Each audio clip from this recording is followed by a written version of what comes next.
मुख्यमंत्री मनोहर लाल खट्टर जी, आपकी 9 साल की फेल सरकार से जो 9 सवाल आम आदमी पूछ रहा है, उसमें से आज चौथा दिन चौथा सवाल, और चौथा सवाल जुड़ा हुआ है प्रदूषण और पराली के मुद्दे से।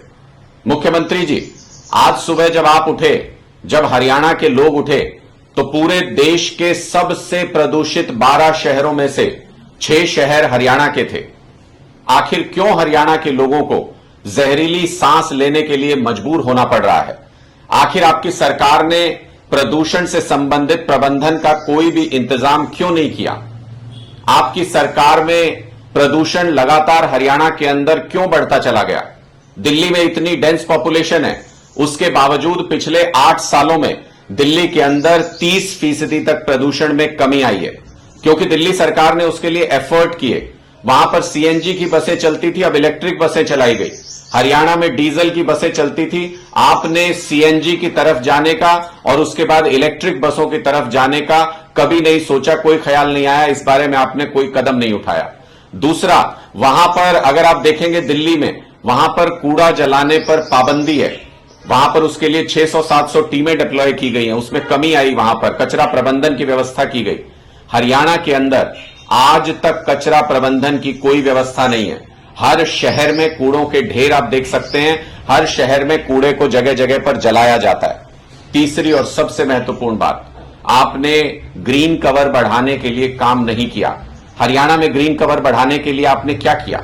इसी तरीके से जब पराली की समस्या हर साल हरियाणा के सामने आती है, तो आप जो पीड़ित किसान है उन्हीं को दोषी बताकर उनके ऊपर सारा दोष मढ़ के आप अपने सर से वो जिम्मेदारी उतार लेते हैं। मुख्यमंत्री जी, ये सरासर गलत है, क्योंकि पराली प्रबंधन करने में आपकी सरकार फेल रही है। पराली का प्रबंधन सरकार की जिम्मेदारी है। किसानों के पास इतने संसाधन नहीं होते कि वो पराली का प्रबंधन कर सके। हरियाणा में इस बार भी धड़ल्ले से पराली जल रही है, सिर्फ इसलिए जल रही है क्योंकि आपका इस समस्या से निपटने का तरीका सही नहीं है। आपने क्या तरीका अपनाया?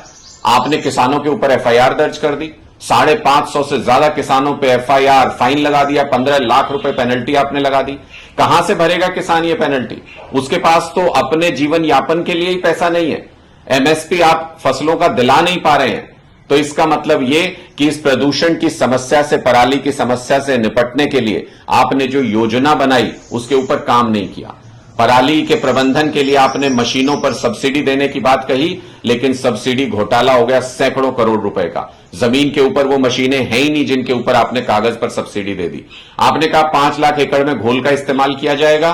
कहां है वो घोल? अभी तक नहीं पता कि वो घोल कहां पर है, किस किसान के पास पहुंचा या नहीं पहुंचा। इस तरीके के कुप्रबंधन की वजह से हरियाणा में प्रदूषण की समस्या साल दर साल विकराल रूप लेती जा रही है।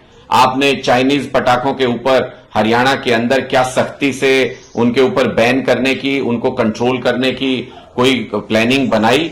क्या आपने ग्रीन पटाखों के ऊपर किसी तरीके का कोई ध्यान दिया? त्योहार सर पर है, त्योहार सामने आने वाला है, लेकिन प्रदूषण में लोग बुरी तरह से परेशान हैं, लोगों को सांस लेना मुश्किल हो रहा है। डॉक्टर्स कह रहे हैं कि इतना ज्यादा पोल्यूशन है कि दवाइयों ने भी असर करना बंद कर दिया है। तो मुख्यमंत्री जी, ये चौथी समस्या जो आपकी सरकार का सबसे बड़ा फेलियर रही।